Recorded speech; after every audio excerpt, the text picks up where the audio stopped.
Everybody has goals and plans and some sort of an idea of the life they want to live. But how come few people actually get to live the life that they want to live? I used to think it all came down to bad luck or just bad circumstances.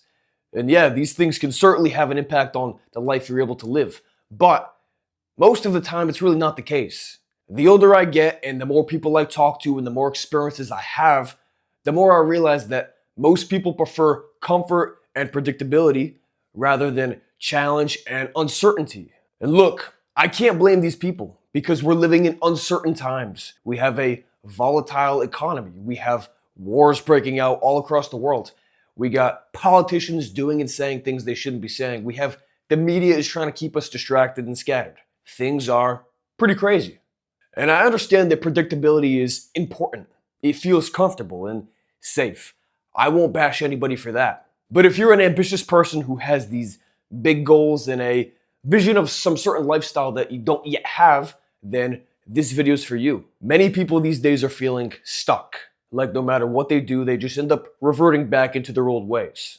Now, along with all the other reasons why I said people prefer safety and predictability and certainty, is actually a biological reason why we feel stuck in place. A biological reason why when we try doing something new, most of the time we'll revert back to our old ways because it feels safe and secure and comfortable. Humans have been surviving for thousands of years. We've faced hardships like famine, like diseases, predators, all these things that have, for the most part, wiped out most of the population. You and I and all the other people living in today's day and age are the byproduct of some very strong people that are our ancestors. Where our ancestors face harsh conditions and life was very difficult, things are quite different for us. Now, of course, there are plenty of hardships in today's day and age, as I've discussed in plenty of other videos, but for the most part, our life is way more comfortable, way more safe than ever before. But the thing is, you and I and everybody else who's alive right now, our bodies, our nervous system, our brains, they're wired the same exact way as how they were with our ancestors. So we have this ancient brain in a modern and relatively safe world.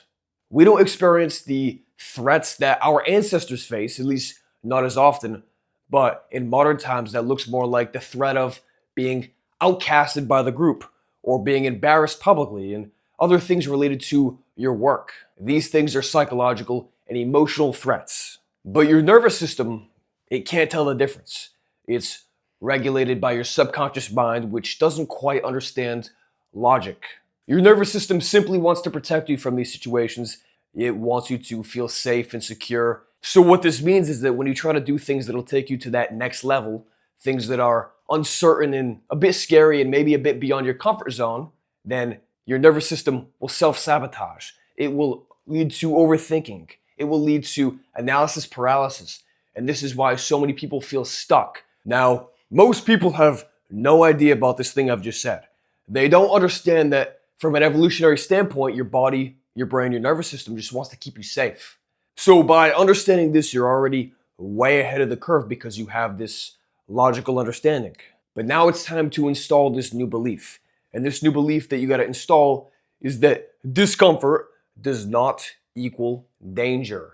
And of course, I mean this in the context of doing things that are impactful and meaningful and a little bit challenging for you so that you can improve your life and take it to the next level. All the negative things you experience in these moments, like uncertainty, like anxiety, like overthinking and stress, they are not bad. They're not a dangerous situation to be in. They are signals. Think of them as beacons. Beacons telling you, hey, we're over here. Keep moving forward. You need to start listening to these signals. And from there, you repeatedly take action in alignment with those signals. The more you do this, the more your nervous system begins to realize, okay, well, just because this is uncertain or just because I feel a little stressed or anxious doesn't mean it's bad. Doesn't mean I need to revert back to my old ways. This is exactly what I've been doing. You see, about a year ago when I started entertaining the idea of making videos a bit more seriously, I was terrified, very anxious, very stressed out. I had all these limiting beliefs and worries about what other people would think about me. And yet, I started. Of course, I'm not YouTube famous by any means, but Me getting these videos out there, me building this momentum, has shifted the way my nervous system perceives the threat of being on camera and making these videos and just talking off the cuff on these topics I so deeply care about. And the crazy thing is that I wanted to start this channel 4 years ago.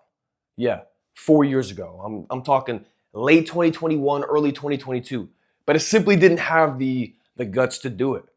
And I let my nervous system, which would revert me back to my old and secure and predictable ways, take control over my actions. When in reality, as I just mentioned, if you want to shift the way your nervous system perceives a threat, then you need to boldly take action in that direction. The more you do this, the more your brain thinks, okay, well, I did that action, I survived, I feel great about it, and now I can do it again boldly with confidence. And you can know that the more you do these things over and over and over, the easier it becomes. And of course, the more you do things, the more skilled you become, so the more enjoyable it becomes. Anyways, I don't know your situation. I don't know what kind of life you're trying to build. I don't know how you're feeling. I don't know your confidence, none of that. But what I do know is that everybody has some sort of a goal or plans or a vision, even if it's a vague vision of a better life that they want to live.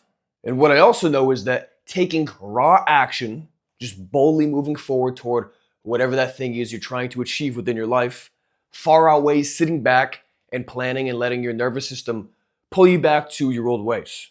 So, despite the anxiety, despite the stress, despite the uncertainty you might be feeling on a day-to-day basis when you try to take that bold action, you just gotta do it, all right? Because time never stops. It will continue to pass by second after second, minute after minute, day after day. You get the point. So might as well use this time that you have, even if it's pretty limited, every day to build the life that you want to live. All right then, thank you very much for watching. I'll speak to you soon.